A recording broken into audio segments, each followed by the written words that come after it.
So I'll turn the torch off and I'll show you how to light the torch, or how I light the torch. Anthony, you did a real good job in terms of your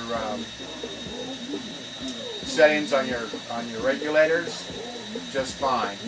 The business of once the torch doesn't light, of turning off and purging the line and all that, you don't need to do that while you're welding or while you're using the torch. You only do that after you've done with the torch, you're wrapping up for the night.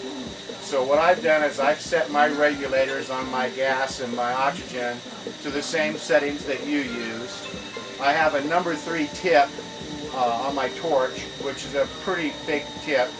I don't know what you're using, but the process is pretty much the same.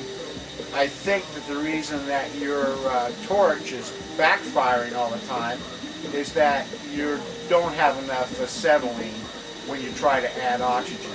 So I'm going to show you a surefire way of taking care of that, and then I'll light the torch a couple of 3 times and we'll make some adjustments so you can see that it's not as tedious, I think, as you're making it. You need to basically take a nice deep breath, relax, know that the torch is your friend, it's going to do a good job for you, and so we're going to light it. So we'll turn the acetylene on. I usually crack it a little bit and then turn it back down and then crack it again. That way I can control the amount of acetylene. Now I'm going to add acetylene until I get a pretty good flame. Do that again. Light it for him again. Okay, so what I'm going to do is, like, the torch has been closed now, and I close my torch, I close it tight. So if I turn it on, it's going to give me a lot of acetylene. So what I'm going to do is I'm going to crack it so it's on, and I'm going to gently close it so that when I turn it on again, I can control how much acetylene I'm going to be applying. So now I'm going to turn it on just a little bit, and I'm going to light. So now, if I were to add oxygen now, there's a good chance that it would backfire. So I'm not going to do that. I'm going to add some more acetylene until I get like a 6-inch, 8-inch flame, and it's smoking and pain in the ass. So I'm going to add some oxygen to knock that shit off. There we go. So now I've added enough oxygen, so I have a reducing flame with about an 8-inch tip, and this has a lot of acetylene in it. My regulator is messing up, so that's why the acetylene keeps going up. So this has a lot of acetylene in it, you can see. Whoop. I'm sorry, my regulators are about 25 years old, and they have a mind of their own. Yeah, just kick back in.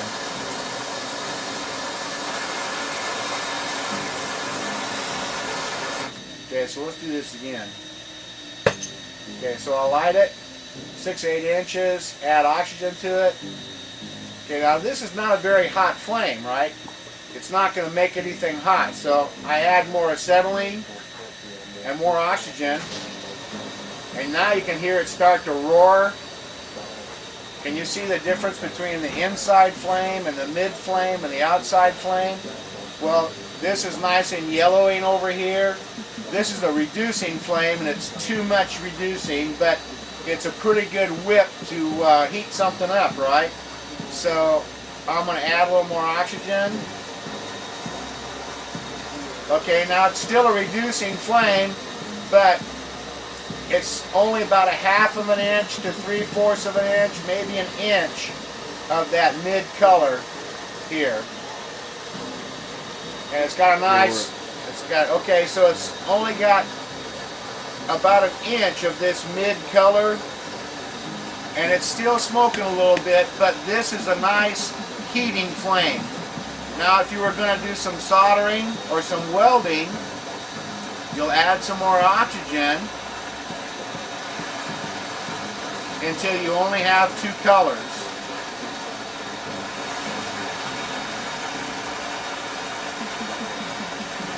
Now this is what's called an oxidizing flame.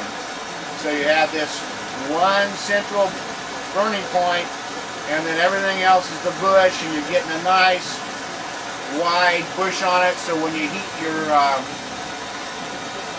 retort chamber, you're going to get a good soak on the bottom of it. And you want to heat it from the bottom, not from the side, but up from the bottom. And you can cut back on the oxygen a little bit.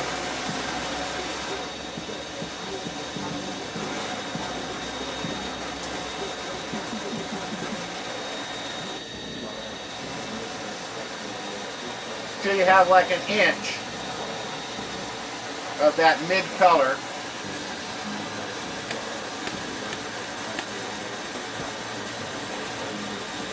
And this is going to give you a nice soaking heat on your retort.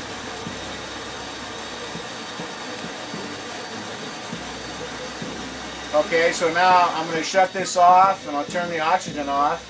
Now I don't have to purge my lines and do all that business if I want to light off again. All I have to do is turn the acetylene on, strike an arc, give myself some gas, turn my oxygen on. That's not going to be a very hot flame. It'll take forever to heat anything up with that flame. Be a good braising flame maybe. But I'm going to add some more acetylene and some more oxygen. A little more acetylene.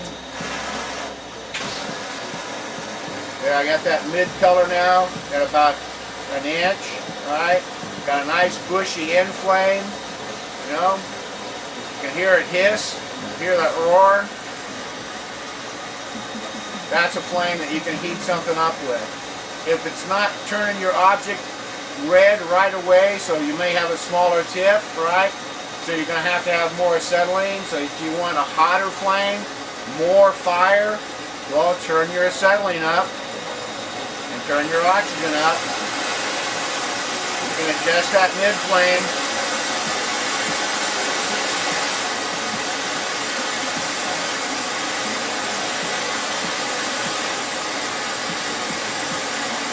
Down to about an inch again, but now you can see the end is pretty intense. So this is going to heat things up a lot faster, right?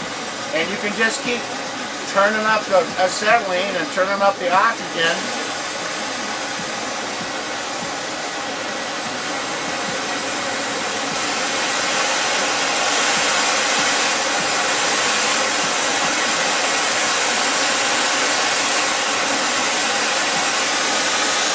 You can really crank up the heat.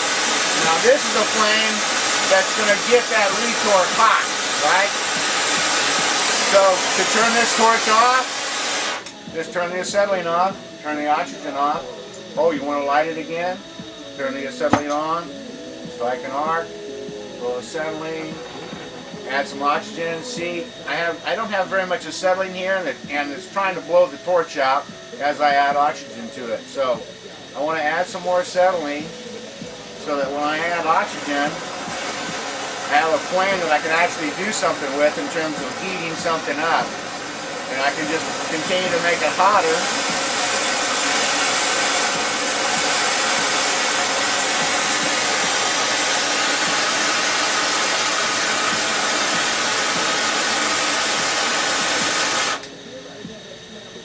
Well, Anthony, thanks a lot. Good luck, man.